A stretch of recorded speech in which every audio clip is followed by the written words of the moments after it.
Welcome back to our second hour in this week's special Labor Day edition of World Crisis Radio. And at this point, we want to give our usual weekly update on the main front in the legal battle to make Obama prove that he is eligible to be President of the United States. In other words, the fight to get the U.S. Constitution respected, because that's all it is, right?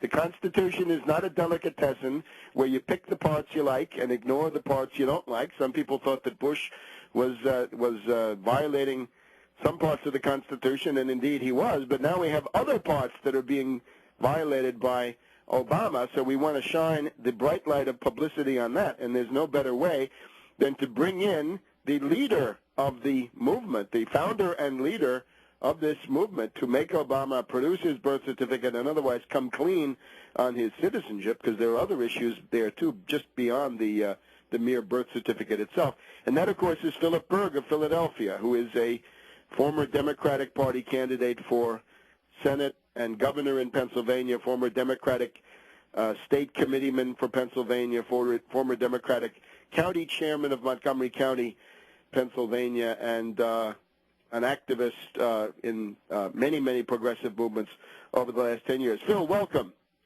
My pleasure. How you doing? We're glad to have you as always, and we're hoping for an update. And we want to get our calendars out and see what's coming up ahead now in the autumn term of the various courts.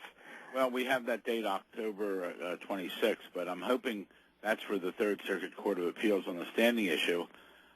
This hi to everyone out there. It's Phil Berg, and our website is obamacrimes.com, OBAMACRIMES.com, obamacrimes.com, and we've been updating that. We have a new front page on there, and I direct people to go there. And the most important thing we can do now is spread the word on this whole issue. We're trying, and maybe Webster or one of your listeners can help, we're trying to get on the agenda to speak at the 9/12 event in Washington, D.C., but we haven't been successful. Now, part of the people there don't want anything to do with us, which is crazy because they're talking about things that are going on in the Obama administration, and if I'm correct, there should be no Obama administration.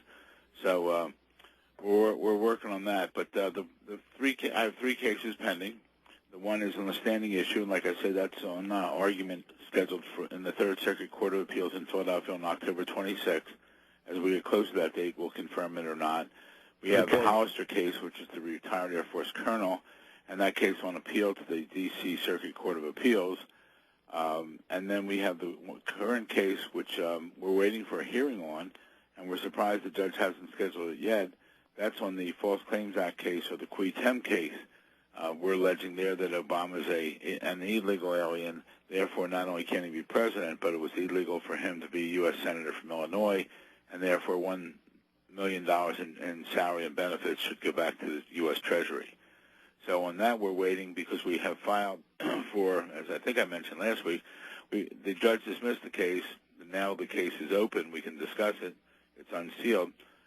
We filed a motion for reconsideration. We found a statute stating that there's a conflict of interest.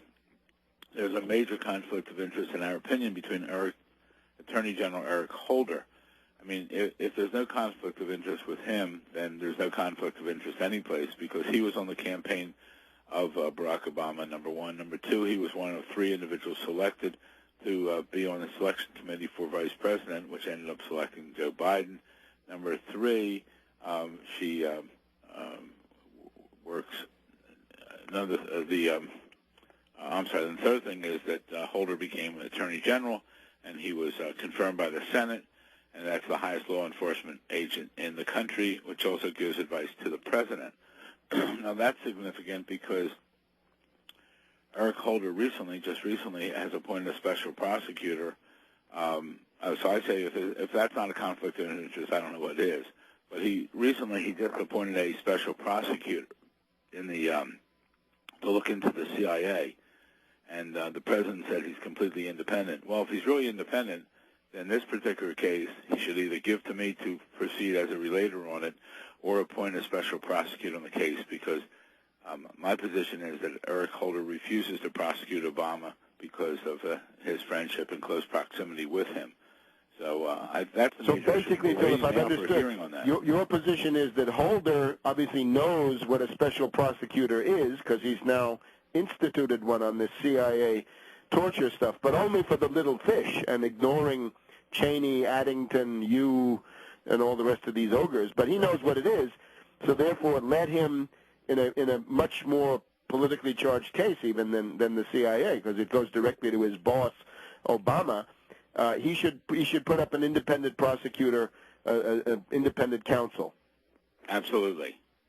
All right. Absolutely, he should do that, and if he doesn't do that, it's real sham, and so we're hoping, I think we've given the judge a perplexing question, because last time, after both sides filed their briefs, the judge scheduled a hearing right away. This one's like over a month old, so we'll probably file another request for a hearing for the judge to try to expedite the matter. But Very that's good. the threat. So but what we know again, so far is October 26th in Philadelphia. Mark your calendars if you're anywhere around, because a little moral support always helps.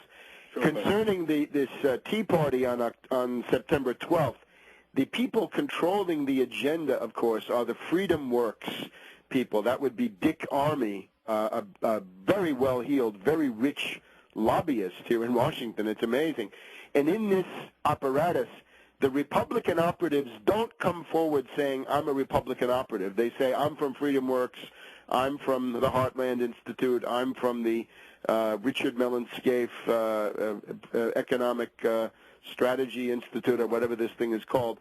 So it's basically a bunch of Republicans in drag, and they always say, this is not partisan, this is not about Republicans versus Democrats, but then in practice, that's what it seems to be. In other words, what they're doing is attempting to create a movement that they can essentially dupe in the way that Obama duped his Kool-Aid cult and ride that back into power. Now, up to a point, obviously what they do is useful, right, to some extent. But I would say what we ought to do is say to Dick Armey and the Freedom Works people, if you are the nonpartisan public interest, we the people group that you claim to be, then how can you ignore this entire birth certificate question, which is really one of the things that opened the door to them? Because if you remember the chronology this summer, it was really this birth certificate business that really got going in late July, early August. That was the immediate prelude to the mass entrance of the teabaggers into the town meeting. So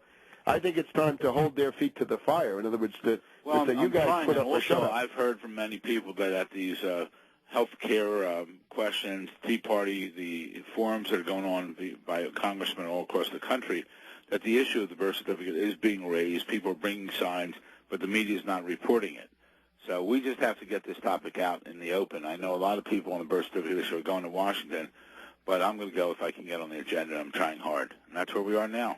Let's try, and let's make sure we have a presence. I mean, I think it's important to be there with at least, handouts, a lot of leaflets, some signs, and a clump of people who are going to be there putting out something different than what you're going to hear from Dick Armey. Right. But they should go with this, and I don't know. I'm working on it. I'm going to make a call right now, matter of fact, to Freedom Works and see what I can do. Right, because they're the ones. And again, if they want to be what they claim they are, then here's a great chance for them to show it, right, and not just have doctrinaire reactionaries, but also others, right? Because that's what they claim. Well, it's a pleasure to be on your show, but for your listeners out there, if you can go to my website, obamacrimes.com, send it to everyone you know. We need more and more people in this country to be aware of this. I think when people are aware of the fact that he hasn't even produced a birth certificate, when you have to produce it many times, they'll be with us. It's obamacrimes.com, and Webster, I thank you very much. Thank you. We'll see you next week, Phil. And in the meantime, go to Freedom Works and tell them that Phil Berg should speak. Back in a minute.